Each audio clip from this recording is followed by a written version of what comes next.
Hello students, मैं श्री दीपचंद चौधरी महाविद्यालय ललितपुर से आपका श्री दीपचंद चौधरी महाविद्यालय ललितपुर में स्वागत है।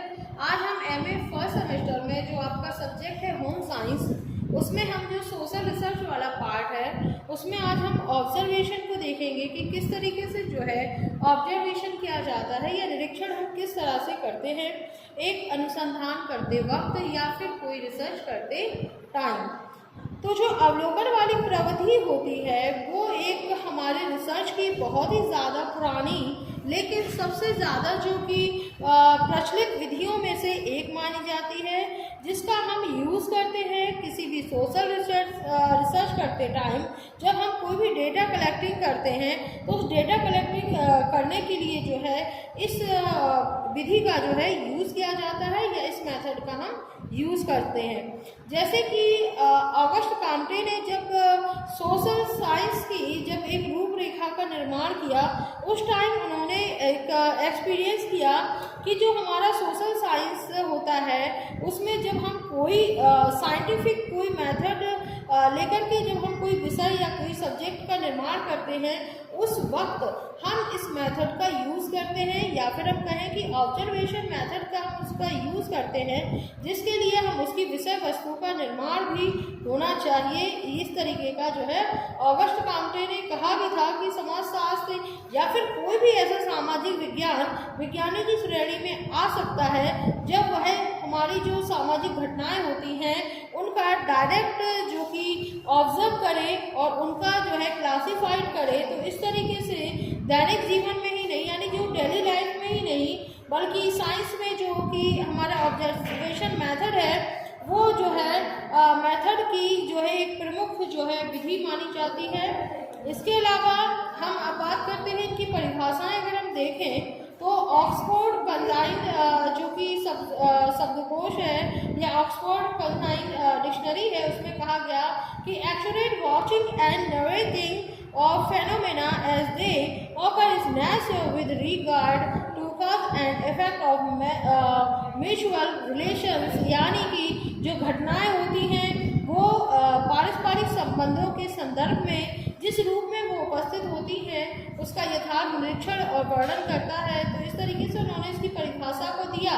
इसके अलावा जो सेकंड हम अगर देखें तो वो है प्रोफेसर C.A. मोजर की कि इन द स्ट्रिक्ट से observation apply the uses of either of the yours and voice, यानी कि ठोस अर्थों में अगर हम किसी ऑब्जर्वेशन में जो है हम कानों इसके अलावा आवाज़ की अपेक्षा जो हमारी आंखें होती हैं उनकी यूज़ की स्वतंत्रता को उन्होंने इसमें रखा।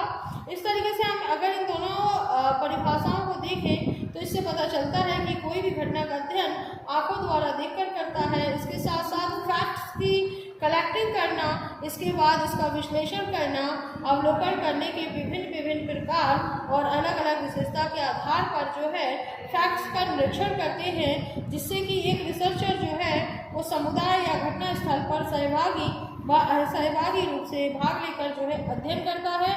इसके साथ साथ इसकी कुछ विशेषताएं भी हैं।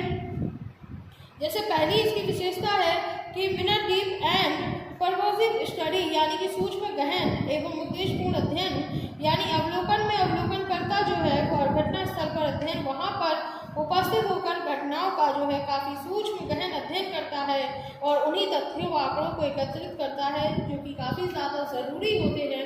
इसके बाद जो नेक्स्ट पॉइंट है वो है हमारा प्रत्यक्ष अध्ययन या फिर डायरेक्ट स्टडी। तो अवलोकन विधि में जो हमारा अवलोकनकर्ता होता है घटनाओं को डायरेक्ट रूप से देखता है और उसके साथ उसका गहन अध्ययन करता है और अध्ययन से संबंधित लोगों से कॉन्टेक्ट करके वह जो है डेटा कलेक्टिंग करता है। इसके अलावा जो नेक्स्ट पॉइंट है वो है निष्पक्षता। तो इसमें वो निष्पक्ष होकर के जो है जांच करता है। इसके बाद है यूज ऑफ ह्यूमन सेंसेस, यानी मानव इंद्रियों का यूज़ करके। तो अवलोकन विधि में या फिर इस मेथड में जो ऑब्जर्वर है वो क्या काम करता है, वो जो ऑब्जर्वर है वो जितनी भी हमारी ह्यूमन साइंस होती हैं उन साइंस का यूज़ करके, यानी उसका पूर्ण तरीके से यूज़ करता है, जिसमें कि जो हमारा ऑब्जर्वर होता है वो ऑब्जर्वेशन के लिए जो है एंड आइज एंड ईयर्स का दोनों का यूज़ करता है, जिससे आंखों द्वारा घटनाओं का पूरी तरीके से निरीक्षण करके जो है डेटा कलेक्टिंग करना ये उसका काम होता है। इसके बाद आता है नेक्स्ट कार्यकरण संबंधों को ज्ञात करना, यानी find out cause and effect relationship. तो इसमें जो कि ऑब्जर्वर होता है वो केवल घटनाओं को नहीं बल्कि वह अवलोकन उनको देखकर उनके परिणामों यानी उनके जो निष्कर्ष निकले हुए हैं उनको भी खोजता है, ज्ञात करता है। इसके बाद नेक्स्ट पॉइंट जो है वो है लास्ट जो पॉइंट है वो है प्राथमिक सामग्री का संकलन या कलेक्शन ऑफ प्राइमरी मेथड। तो इसमें क्या होता है कि जो ऑब्जर्वर होता है वो इसमें अवलोकन प्रविधि में जो है स्वयं तत्वों का यानी कि डेटा कलेक्ट करना, उसके साथ साथ जो घटना स्थल पर उपस्थित होकर इसके अलावा प्राइमरी लेवल पर जो भी वहाँ पे फैक्ट्स उसको मिलते हैं उनकी कलेक्टिंग करने का काम भी जो है एक ऑब्जर्वर करता है। तो इस तरीके से ये हमारी विशेषताएं जो है कंप्लीट होती हैं। इसके अलावा इसके क्या उद्देश्य होते हैं और कितने ये टाइप्स होते हैं, तो इनके एंड्स एंड टाइप्स दोनों को जो है हम नेक्स्ट क्लास के माध्यम से देखेंगे कि इसमें कितने कितने टाइप्स से जो है कोई भी ऑब्जर्वर ऑब्जर्व करता है। धन्यवाद।